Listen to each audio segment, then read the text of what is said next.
બાવળાની અંદર બળિયાદેવમાં એક નવનિર્મિત નદીનું આજે નિર્માણ ભારતીય જનતા પાર્ટી દ્વારા કરવામાં આવ્યું છે। આજે ભારતીય જનતા પાર્ટીએ કહ્યું હતું કે અમે દરેક ઘરમાં પાણી પહોંચાડીશું। આજે દરેક ઘરમાં બળિયાદેવમાં પાણી છે। લોકો એવું કહેતા હતા અમારે પીવાનું પાણી નથી મળતું, પીવાનું પાણી છે, સાથે સાથે આખા ઘરમાં પાણી છે।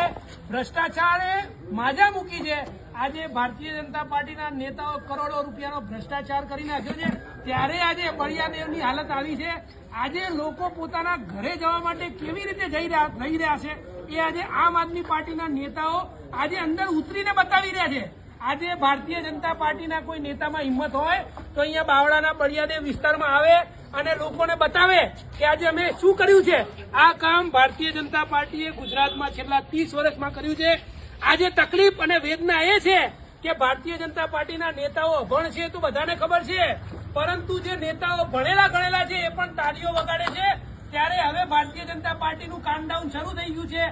આજે 2027માં ભારતીય જનતા પાર્ટીની સરકાર ગુજરાતમાં બનતી નથી અને આમ આદમી પાર્ટીને લોકો સમર્થન કરશે, કેમ કે આજે જયારે ભારતીય જનતા પાર્ટીના એક પણ નેતા આજે બાવળામાં નથી દેખાઈ રહ્યા, ત્યારે આમ આદમી પાર્ટીના શહેર પ્રમુખ સંદીપભાઈ હોય, જીતુભાઈ હોય, અમારા પ્રદેશ પ્રવક્તા હિમાંશુભાઈ ઠક્કર હોય, અમારા શિક્ષણ સેલના પ્રમુખ જીતુભાઈ ઉપાધ્યાય હોય, મહિલા નેતા ગૌરીબેન દેસાઈ હોય સહિતના તમામ લોકો આજે સવારથી ગેલોપ્સ ઇન્ડસ્ટ્રીયલ પાર્ક હોય, બળિયાદેવનો વિસ્તાર હોય કે બાવળાના દરેક વિસ્તારમાં લોકોની વચ્ચે રહ્યા છે।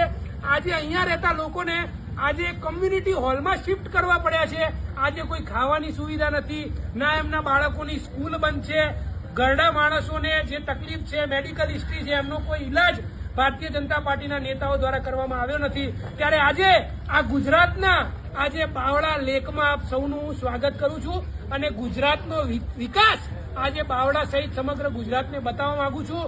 હવે ગુજરાતની જનતાએ આત્મા જગાડવો પડશે અને 30 વર્ષ પછી હવે ભારતીય જનતા પાર્ટીને ઘર ભેગી કરવાનો સમય આવી ગયો છે।